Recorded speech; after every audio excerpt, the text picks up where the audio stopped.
So, what's up sa inyo mga ate at kuya? Ako nga pala si Kuya Len at nagbabalik tayong muli dito sa Plat versus Brain Rots. So mga ate at kuya, dumating na nga po ang card update, no?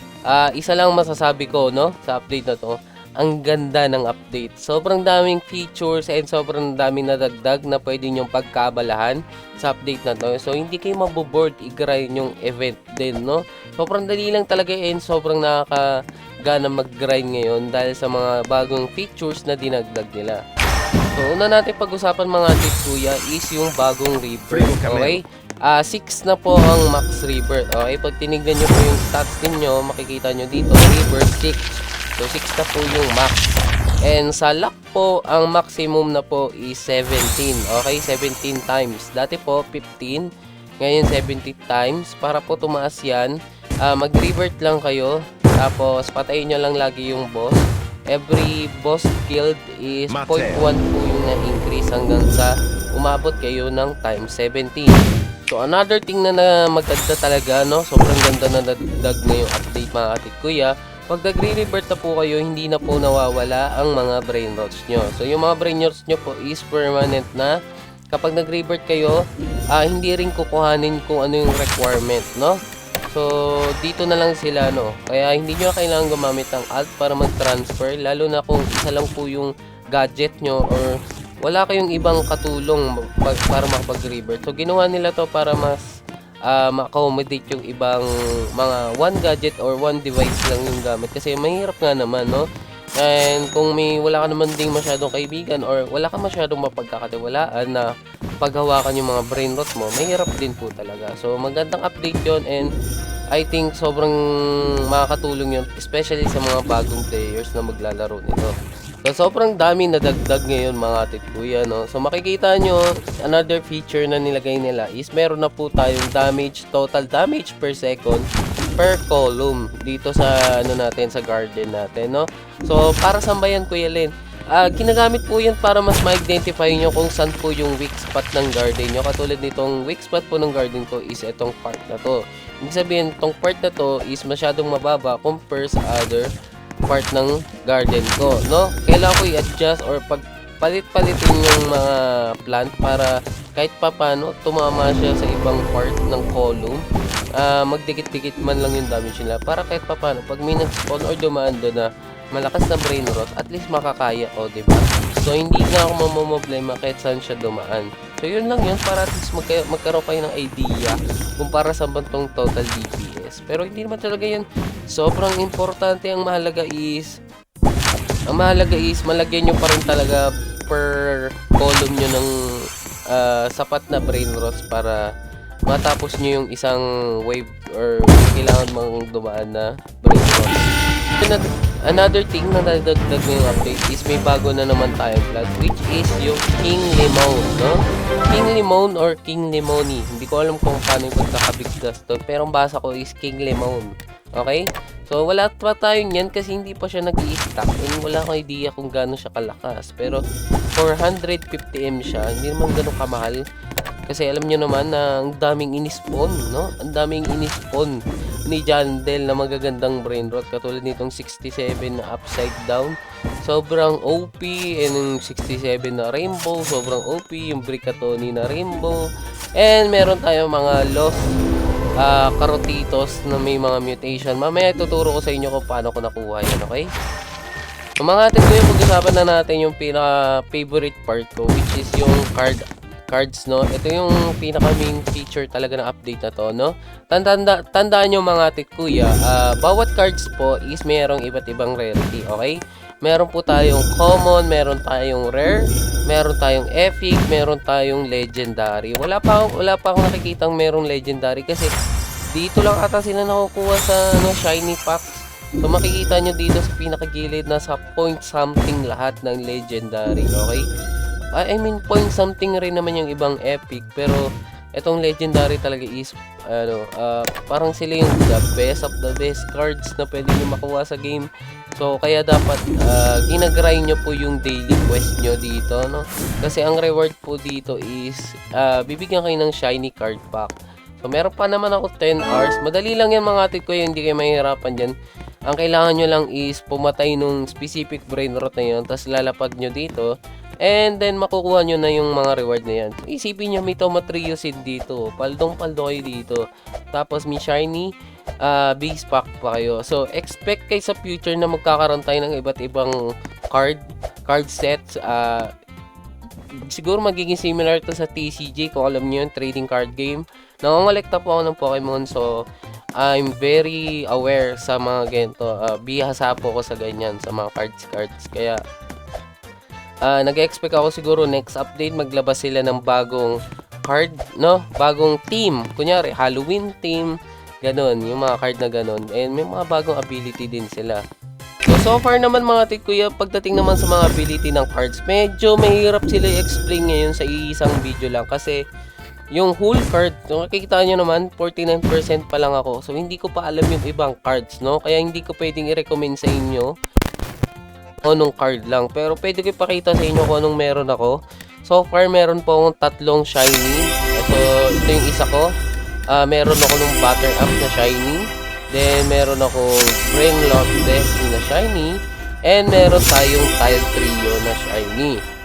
So, nagtataka kayo, Kuya Len, ano po yung ibig sabihin ng number sa taas? So, yung number niya sa taas is hindi po ibig sabihin pang ilan ka, kundi pang ilan yung card na yon sa set, okay?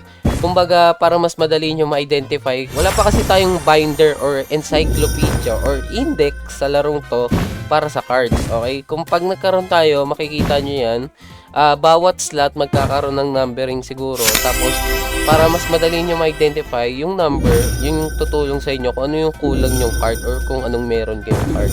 So, ito so far yung pinakamaganda kong card, yung Tile Trio.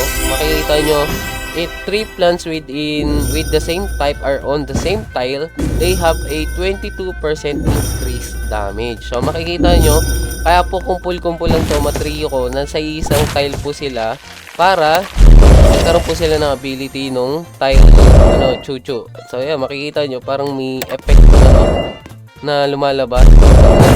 Magkakasama-sama yung bawat tatlo. So, kaya magkakasama po yung mga tatlong yan kasi kailangan ko yung buff na yun para sa extra 22%, no? Ang taas. So, tatandaan nyo mga tikuya, ang shiny po na version na cards is much better kaysa sa mga ordinary na walang shiny, okay? Tingnan nyo to, Butter Up 25% and yung shiny version niya is 37%, no? Pero hindi pa yan yung pinakalas, okay mga tikuya? Bawat cards, bukod sa meron silang rarity, meron din po silang iba't ibang tier, okay? So, makikita nyo, almost lahat ng card score is tier 1 pa lang, and ito is tier 2, okay? So, paano ba magkaroon ng tier 2 kuya din? Kailangan nyo lang pumunta ulit sa Central Island, tapos dito kayo sa card merging. Every same of 3 cards, okay? Every same, kailangan pare-parehas na 3, pwede nyo pong i-fuse or i-merge para maging tier 2. So, titingnan nyo, magiging tier 2. So, bakit ba maganda yung tier 2?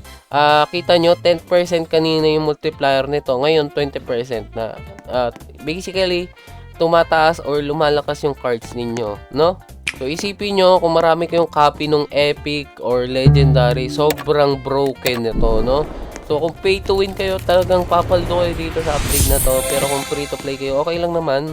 Hindi naman masyadong kawalan to if free to play kayo. And hindi kayo makahabol kasi wala naman masyadong mahirap kunin dito sa game na to.